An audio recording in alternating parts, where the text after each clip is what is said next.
Il descende sur nous, Jésus. Il a tourné toute la terre.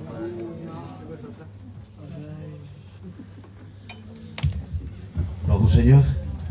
Amen. Que Dieu soit béni et je suis content de vous voir ce matin. Bonne année à tous. Hein. Que Dieu soit béni. Je voudrais que, une deuxième fois, oui, que l'ancien Jean-Marie me présente devant Dieu. Te remercions de tout notre cœur, Seigneur, parce que nous sommes devant toi. Nous avons besoin de l'assistance de ton Saint-Esprit. Je réclame, Seigneur, avec mes frères et sœurs, je réclame de tout mon cœur que tu viennes au secours de ton serviteur, que tu lui donnes le Saint-Esprit. Seigneur, que sa bouche soit ta bouche. Seigneur, que son cœur soit ton cœur. Et je te remercie ce matin de l'assister. À toi la gloire, l'honneur et la louange. Donne-nous un cœur qui recueille tes paroles. Au nom de Jésus. Gloire au Seigneur. Que Dieu soit béni. On dit bonne année parce que on veut une bonne année. 2025. Et vous savez, en 2025, beaucoup de choses vont changer. Elles ont déjà changé. Les lois du gouvernement ont changé. Et je disais, Seigneur, est-ce que ta parole va changer 2025? Est-ce que ta parole, les versets de la Bible vont changer? Est-ce que je peux prêcher autre chose que j'ai prêché en 2024? Dieu m'a dit non. Ma parole ne change pas. Et tu prêches pas autre chose que tu as prêché en 2024. Tu restes le même. Tu prêches la même chose. Et si tu changes ta prédication par un autre évangile, tu sors. Je ne veux plus chez moi. Ceux qui restent dans la maison de Dieu, on reste le même parce qu'on veut la parole de Dieu. Si on change la parole de Dieu, tu sors dehors. On reste avec la parole de Dieu. Amen. Que Dieu soit béni. Vous savez, la Bible dira, celui qui voudra être levé, celui qui se lève, sera abaissé. Et celui qui s'abaisse sera élevé. Ça veut dire tout simplement, si tu te crois quelque chose, tu es rien. Et si tu crois que tu es rien, tu seras quelque chose avec moi. Et bien ce matin, que Dieu nous garde de croire que nous sommes quelque chose. Parce que c'est à ce moment-là, c'est la chute libre. S'il y a quelqu'un qui doit être glorifié ce matin, s'il y a quelqu'un qui doit être élevé, il a un nom. Il s'appelle Jésus. Amen. Que Dieu soit béni. Je voudrais faire une lecture avec vous. Ça se trouve dans l'évangile de Matthieu, de chapitre 11 au verset 28. C'est connu. Il va dire comme cela. Venez à moi, vous tous qui êtes fatigués et chargés, et je vous donnerai du repos. Gloire au Seigneur. Venez à moi, vous tous qui êtes fatigués et chargés, et je vous donnerai du repos. Ce verset-là parle du repos. Le repos, c'est pas autre chose que Jésus. C'est pas autre chose que lui. Ne cherche pas autre chose, c'est pas le repos. Le repos, c'est Jésus. Si tu viens à Jésus, tu as le repos. Pourquoi? Parce que Jésus a tout accompli à la croix du Calvaire, afin que nous rentrons dans son repos. Vous savez, dans la Genèse, Dieu a tout créé. Pendant 6 jours, on disait ça hier avec le frère. Pendant 6 jours, Dieu a tout créé. Le ciel, la terre, les oiseaux, la mer, les poissons, tout a été créé. Au 6e jour, il va créer l'homme. Le 7e, c'était le repos. L'homme a été créé, il rentre dans le repos de Dieu. Ce repos a été enlevé à cause de la désobéissance de l'homme et de la femme. L'homme a été enlevé de son repos. Mais Jésus, à la croix du Calvaire, redonne le repos à l'homme. Parce qu'il a tout accompli. Et tu rentres dans le tout accompli de Jésus. Tu n'as rien à faire. Ce matin, qu'est-ce que je pourrais faire? Ne fais rien. Surtout ne fais rien. Mais dans la foi, dans les Écritures, que Jésus a tout accompli. Rentre dans son repos là. Je te promets, c'est le vrai repos. C'est le repos de l'Évangile. C'est celui qui t'assit dans les lieux célestes en Christ. Et tu es assis, tu n'as rien à faire. Et seulement que croire que Jésus t'a donné la victoire en toutes choses. Tu as la victoire ce matin.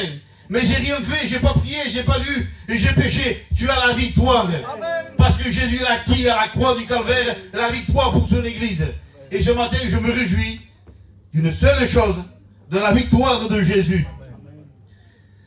J'ai écouté un frère qui parlait, il disait cela. Il disait, Seigneur, il témoignait, il disait, Seigneur, je voudrais dans cette année 2025, je voudrais faire plus encore ce que je fais en 2024. Je voudrais faire plus pour toi, je voudrais travailler plus, je voudrais plus prier, je voudrais plus faire. Et je disais à moi-même, il y avait un frère, ça m'échappait tout seul. Je lui dis, il se trompe. Il se trompe. Pourquoi? Parce que Dieu nous appelle dans le repos. Et moi, c'est tout le contraire de lui, ma prière. Je disais, Seigneur, dans cette année 2025, que je ne rentre pas dans mes efforts, que je n'essaye pas de faire ceci ou cela, mais dans 2025, Seigneur, je ne veux rien faire de moi-même. Je ne veux rien faire. Je veux te laisser faire à toi. Je veux que tu fasses à moi. Je veux que tu m'utilises. Je veux être un moyen de bénédiction, mais je veux que c'est toi qui le fais. Parce que c'est toi qui le fais, Seigneur. Ça marche si bien. Quand c'est moi qui le fais. Quand je crois que c'est moi qui peut faire quelque chose. Quand je crois que c'est moi qui peux acquérir quelque chose. C'est difficile. Je passe une journée dans le jeûne pour acquérir quelque chose que j'ai déjà. Je passe quelques temps dans la prière, dans la lecture, pour acquérir quelque chose que j'ai déjà. Et ça y est, parce que j'ai fait cela, je me sens bien. Et je commence à marcher, je commence à être heureux, parce que j'ai fait 2 jours, 3 jours, une semaine. Je pêche. Je sors de la volonté de Dieu. Et à nouveau, je suis encore avec ce poids de moi-même, en disant il faut que je recommence. Alors je recommence, et je me fatigue. Et je me fatigue. Je rentre dans le tout accompli de Christ. Amen. Je rentre dans le tout accompli, dans le repos de Christ. Amen. Je veux jeûner, prier. Je veux me tenir devant Dieu seulement pour le remercier. Amen. Pour le dire, Seigneur, merci, merci, parce que ce que moi je ne peux pas acquérir, ce que moi je ne peux pas faire, toi, Seigneur, tu l'as fait. Amen. Quand moi je marchais dans le péché, quand moi je ne te faisais aucun cas, Seigneur, tu as acquis la victoire pour moi à la croix du Calvaire. Amen. Alors ce matin, on doit se réjouir d'une seule chose, que Jésus est notre victoire. Anime-toi de la victoire de Jésus. Je te promets, j'en ai marre d'échouer, j'en ai marre de mes défaites. Mais quand je regarde à Jésus, je vois la victoire totale. Je vois la victoire sur moi. Je vois la victoire sur mon orgueil. Je vois la victoire sur mon caractère. Je vois la victoire sur ma famille. Je vois une grande victoire quand je regarde à la croix. Regardons Jésus ce matin. Regarde Jésus. Si tu regardes à lui, je te promets de la joie. Non pas la joie que le monde donne, mais la vraie joie qui descend du ciel. Amen. Celle qui s'appelle Jésus. Amen. Et la Bible nous dit, ce verset-là nous parle qu'on peut être fatigué et chargé, qu'on a besoin du repos. Ce verset-là, souvent on le prêche pour les inconvertis. On le prêche pour les païens. On le prêche pour eux. Mais ce verset-là nous concerne à nous. Amen. Ce verset-là est pour nous. Et pour qui? Et pour les chrétiens, pour les diacres, pour les candidats, pour les pasteurs, pour les prophètes, pour les apôtres ici au milieu de nous. Ce verset-là est pour tout le monde. Parce qu'à un certain moment, on peut être fatigué. À un certain moment, on peut être découragé. À un certain moment, on peut mettre un genou à terre. Parce que ce monde-là, notre personne, nous fatigue. Il nous charge. Nous sommes chargés, fatigués par les choses qui nous entourent. Tu es fatigué de ton foyer. Tu es fatigué de tes enfants. Tu es fatigué de ton manque d'argent. Tu es fatigué de ton travail. Et tu es là, tu es fatigué parce que tu es chargé. Et on vient devant Dieu en disant, Seigneur, comme je disais, Maintenant, je veux prier, mais tu es trop chargé. Tu es fatigué spirituellement. Et les soucis de ce monde t'ont chargé. Tu es fatigué. Les problèmes que tu as passés t'ont laissé fatigué, t'ont laissé par terre. Et toi tu es là, Seigneur, Dieu dit non, non, non, non, c'est pas ça que tu as besoin. Tu as besoin de te décharger. Tu as besoin de venir vers moi pour te décharger de tes problèmes et tes soucis. Laisse-moi faire. Dans Philippiens 4, 6, il va dire cela. Ne vous inquiétez de rien. Comment, Seigneur? De rien, non. Ne t'inquiète de rien. Parce que tu ne peux pas ajouter à ta vie une coudée. Tu ne peux pas ajouter à ta vie une coudée. Tu ne peux pas mettre 50 cm de plus à ta vie. Tu ne pourras pas. C'est lui, et lui seul, qui tient nos vies dans ses mains. Et lui, il connaît ton problème. Lui, il connaît ta difficulté. Il connaît par où tu passes. Il connaît ton foyer. Il connaît ton manque d'argent. Il connaît tout de toi. Et il dit, ne t'inquiète pas. Parce que le diable veut faire quelque chose. Il veut mettre de l'inquiétude dans le cœur de l'homme. Il veut mettre de l'inquiétude dans ton cœur. La Bible dira que l'inquiétude dans le cœur de l'homme n'a pas. Et beaucoup de chrétiens sont abattus. Ils n'en peuvent plus. C'est vrai. Pourquoi? Parce qu'ils sont inquiets. On ne sait pas se reposer en Christ. On ne sait pas se décharger en Christ. Amen. On sait juste que demander, Seigneur, donne-moi. Seigneur, donne-moi. Seigneur, je veux faire ça pour toi. Seigneur. Et Jésus nous regarde, il dit, c'est pas ça que tu as besoin. Tu as besoin du repos. Tu as besoin de te décharger de toutes ces choses qui sont là, qui t'empêchent. Amen. Tu es chargé. Tu as besoin d'être déchargé. Tu as besoin de ça. Tu as besoin que j'enlève ton fardeau. Tu as besoin que j'enlève tes soucis. Tu as besoin de me faire confiance. Ne crains pas, dira la Bible. Amen. Ne crains pas. Je suis avec toi. Amen. Ne crains pas, je suis avec toi. Gloire à Dieu. Pourquoi tu as peur? Amen. Si le Seigneur des Seigneurs est avec toi, c'est lui, à la croix du Calvaire, a donné sa vie pour toi. Et c'est pas un Dieu que nous avons, qui va nous abandonner pendant notre route. Il ne va pas nous abandonner. Il ne va pas dire, non, t'en as fait trop, t'es toujours pareil. Non. Le Seigneur qu'on prêche, nous, le Dieu qu'on prêche, c'est le Dieu fidèle. Il est fidèle. Il ne t'abandonne pas, il ne te laissera pas. Et tu dis juste une chose, crois en moi. Crois en moi. Ce qui triomphe du monde, c'est notre foi. Amen. Ça triomphe du monde. Ça triomphe des ténèbres. C'est notre foi en Christ. Et le diable veut toucher notre foi par les soucis, par les problèmes, par la maladie, par le manque d'argent, Amen. par les problèmes du foyer, les problèmes des enfants. Veut toucher notre foi. Amen. Une fois que notre foi est touchée, Amen. le diable a réussi. Amen. Mais la parole de Dieu dira que la foi vient de ce qu'on entend. Amen. Et ce qu'on entend vient de la parole de Dieu. Et ce matin, la parole de Dieu remet la foi que le diable a pris. Amen. Remets la foi dans ton cœur à nouveau. Gloire à Dieu. Peut-être à cause des problèmes et des difficultés. T'enlever la foi de croire que ton fils pourrait se convertir. Enlever la foi de ton cœur. Parce que tu ne crois plus que tu vois que ton foyer va être chrétien. Tu ne crois plus que le problème peut disparaître. Ça y est, tu ne crois plus. Et tu t'habitues à voir les choses comme ça, et la foi dans ton cœur diminue, diminue. Mais la parole de Dieu ce matin veut ranimer ta foi en te disant, sois fidèle. Amen. Crois en moi. Gloire à Dieu. Crois en ma parole. Je ne te délaisse pas, je ne t'abandonne pas, je suis avec toi. Amen. Ne crains pas.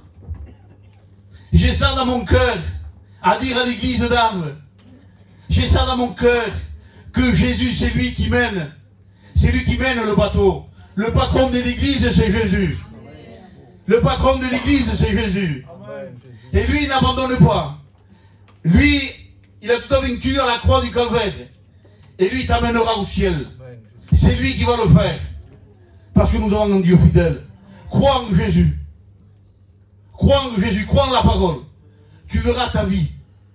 Tu verras ta vie prospérer. C'est ça. Si tu crois en Jésus. Amen. Arrête de croire en toi-même. Arrête de croire en toi-même. Arrête de croire sur crois en la parole de Dieu, crois sur Jésus. Amen.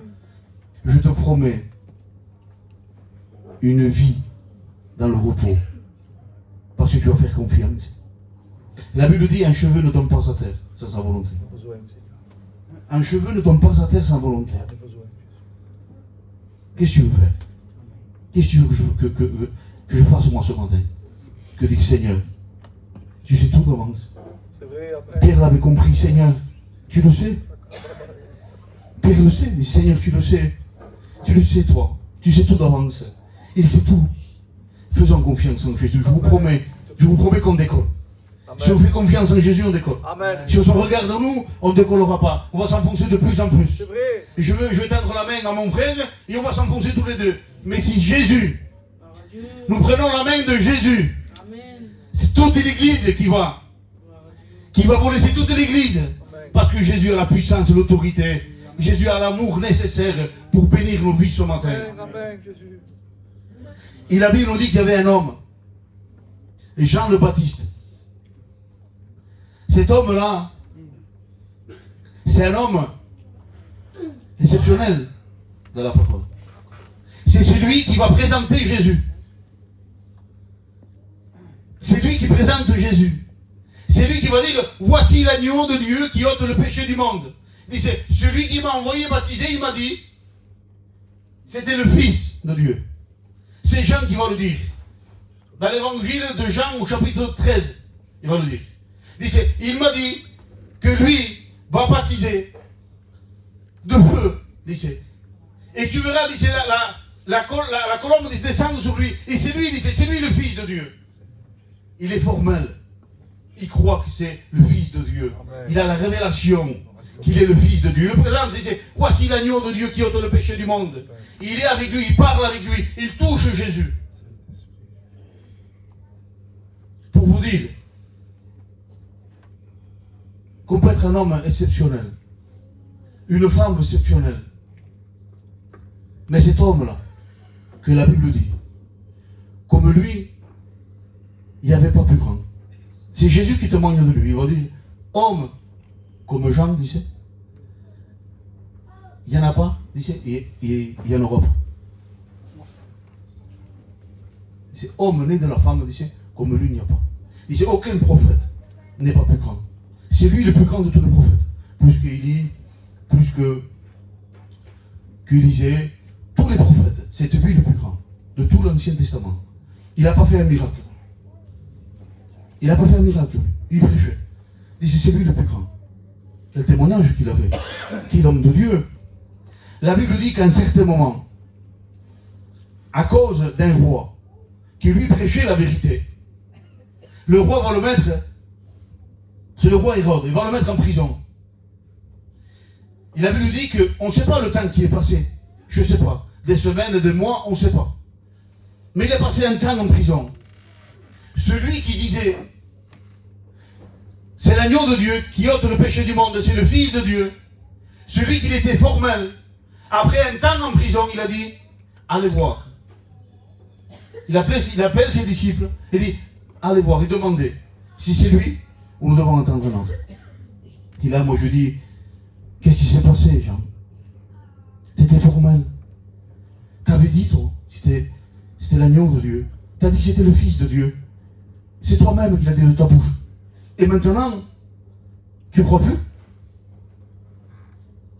Maintenant, tu es dans le doute? Pourquoi tu es dans le doute?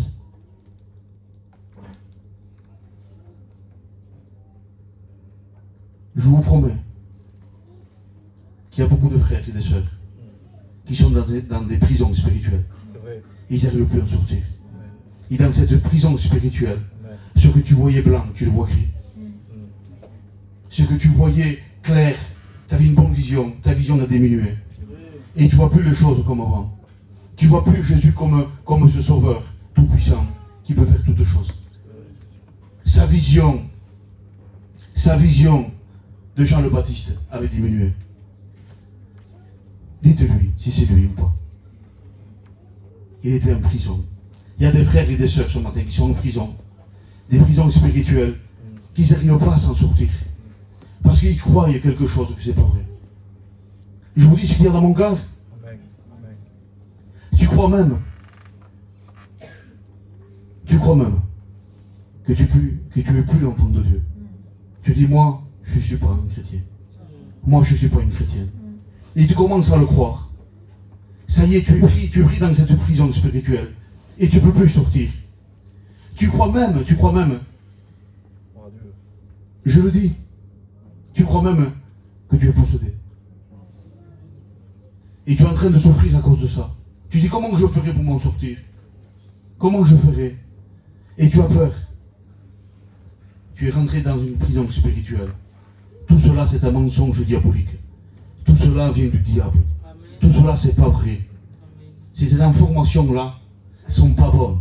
C'est pas les informations de Jésus. Ça vient pas de la parole. Ça vient de l'ennemi. Qu'il est là pour influencer les chrétiens, pour mettre des pensées. Et pour te dire que tu n'es pas un chrétien, tu n'es pas une chrétienne. Amen. Que tu as besoin d'une délivrance. Tout cela, c'est un mensonge. Si Jean le Baptiste, après avoir témoigné qu'il était le Fils de Dieu, qu'il était l'agneau de Dieu, a été troublé à un certain moment, pour te raison nous, C'est vrai. C'est pour te vrai. raison toi, Amen. que tu es troublé. Et la Bible dit que les disciples de Jean le Baptiste vont aller voir Jésus. Ils vont dire cela. Jésus était avec beaucoup de monde. Hein. Jésus était avec beaucoup de monde. Les disciples viennent et disent, Jean le Baptiste nous a envoyés pour demander si c'est toi ou nous devons entendre un autre.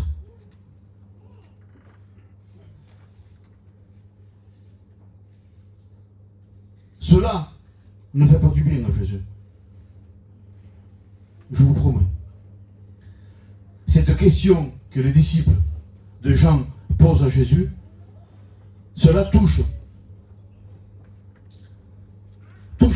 à la réputation de Jésus. Parce que Jean le Baptiste, c'était quelqu'un que les gens venaient. La Bible dit c'est par centaines, venaient, sortaient de la ville. Ils venaient vers lui pour se faire baptiser dans le désert. Jean le Baptiste avait un nom. Et Jean le Baptiste va dire, c'est lui ou c'est pas lui? Il est en train de mettre le doute à tous les gens qui sont autour de Jésus. Et les gens, sûrement, ils ont été troublés, même les disciples de Jean étaient troublés sûrement. Quand Jean le Baptiste disait, dites-lui si c'est lui ou pas. Ils étaient troublés. Et la réponse de Jésus, c'est celle-ci. Allez, dites à Jean le Baptiste, Amen. que les boiteux marchent, Amen. que les aveugles voient, que les paralytiques marchent. Alléluia. Amen. Jean le Baptiste était encouragé avec la parole de Dieu. Pas avec autre chose. Parce que ce que Jésus venait de dire à ses disciples, c'était ce que c'est écrit dans la parole de Dieu. Il est encouragé avec la parole de Dieu. Quand les disciples sont partis, quand les disciples de Jean sont partis, Jésus, c'est à ce moment-là qu'il se tourne vers la foule et dit, homme comme Jean disait, né de la femme, il n'y a personne. C'est lui le plus grand. Mais Jésus, tu n'aurais pas pu dire ça aux disciples? Dire que Jean le Baptiste est le plus grand? Ça aurait fait du bien. Non, il n'a pas besoin d'être encouragé avec des éloges. Il a besoin d'être encouragé avec la parole de Dieu. Amen. Si la parole de Dieu ne le relève pas, c'est pas une éloge qui va le relever. D'être relevé par la parole. Ne soyons pas relevés par une fonction. Ne soyons pas relevés par un titre. Mais que la parole de Dieu ce matin nous relève. Amen. C'est la parole qui compte. Des fois on est béni, ça nous fait du bien. Quand quelqu'un nous dit quelque chose de bien, c'est bien. Mais ma vie avec Dieu ne tient pas des éloges. Ma vie avec Dieu tient de la parole. Et Jésus veut encourager Jean avec la parole. Il dit, il faut qu'il soit encouragé avec la parole. Quand Jean est parti, c'est là qu'il élève Jean. Et là on peut dire à Jésus, Jean, lui il t'a pas élevé devant le monde. Pourquoi toi tu l'élèves à lui? Et Jésus, sa manière de parler, élève Jean. Et Jean, sa manière de parler, abaisse Jésus. Il est en train de dire si c'est lui ou pas. Tu abaisses Jésus devant les gens. Et pourquoi toi tu le relèves? Et je vous promets, moi le premier, sans me rendre compte, mais plusieurs fois, mon comportement, ma manière de parler, n'a pas élevé Jésus. C'est vrai. N'a pas élevé Jésus. Amen. Ma manière de faire a diminué. Que lui n'est pas diminué, mais ma manière de faire à moi n'a pas élevé. N'a pas élevé le nom de Jésus. Mais au contraire. Et pourtant lui, il nous élève. Amen. Quand moi je l'abaisse, lui il m'élève. Ça. Et il me dit, c'est mon fils. Amen. J'ai payé pour lui. Il y a mon esprit en lui. C'est le temple du Saint-Esprit. Je le tiens dans ma main et personne ne peut le ravir. Parce que Jésus n'est pas comme nous. Jésus n'est pas comme nous. Et heureusement qu'il n'est pas comme nous. Jésus c'est le Dieu fidèle. Et Jésus ne s'arrête pas à nos paroles. Jésus ne s'arrête pas à nos actions. Jésus ne s'arrête pas à notre manière de faire. Amen. Heureusement qu'il ne s'arrête pas. Parce qu'aujourd'hui, on ne pourrait pas prier. Mais lui, il survole tout cela. Amen. Lui, il survole. Lui, à la croix du calvaire, il a fait de nous ses enfants. Et il nous donne la victoire. Et il nous élève devant les gens. Il nous élève devant les anges. Il nous élève devant le ciel en disant, chut, taisez-vous. Il y a mon église qui prie. Mais ils ne t'élèvent pas. Ils font des choses que c'est pas bien. C'est mes enfants. C'est mes enfants. Et j'ai payé pour eux. Amen. C'est mes enfants. Taisez-vous. C'est l'église. Et je te promets de la part de Dieu que l'amour de Dieu pour toi n'a pas diminué. L'amour de Dieu pour toi n'a pas changé. Jésus t'aime toujours autant. Amen. Même si dans ces mois-ci, ces jours de fête, tu n'as pas été terrible comme moi. Tu as fait des choses qu'il ne fallait pas. Tu as délaissé la vie avec Dieu. Eh bien Jésus ce matin ne te baisse pas. Jésus ce matin te lève. Et dit c'est mon fils, c'est ma fille. Je l'aime toujours. Amen. Mais regarde ce qu'il fait. Regarde comment il parle. Regarde, il a péché là. Il y a mon sang qui le purifie de tout péché. Et le Père dit, quand je regarde l'église, je vois mon fils. Il y a le sang de mon fils. Alléluia. Et Jésus ce matin lève l'église. Amen. Amen. Jésus ce matin veut te lever.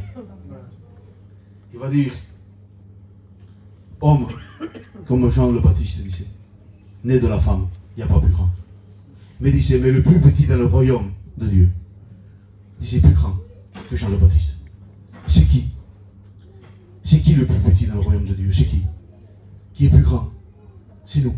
C'est l'église. C'est l'église. L'église, le plus petit d'entre nous, est plus grand que Jean le Baptiste. Vous savez pourquoi? Parce que Jean le Baptiste, c'était l'ami de l'époux. Nous sommes l'épouse. Amen. Nous sommes l'épouse. Lui, c'était l'ami. Parce que lui, il était dans l'ancien. Nous sommes dans le nouveau. Amen. Nous sommes l'épouse de Christ. Et le plus petit d'entre nous est plus grand que lui. Parce que nous avons le sang de Jésus qui a purifié nos vies. Nous sommes l'épouse. Un jour, nous présentera devant le Père et dira, voici mon épouse. C'est nous, c'est l'église. C'est l'église de Jésus. Alors ce matin, réjouis-toi.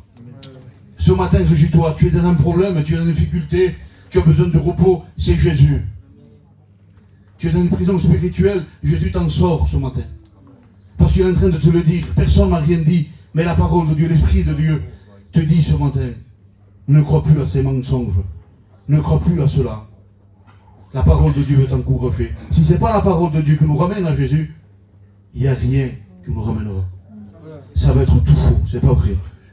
C'est l'encouragement, comme je disais, une éloge, une fonction, va te faire voler un peu. J'avais du papier, je le refais.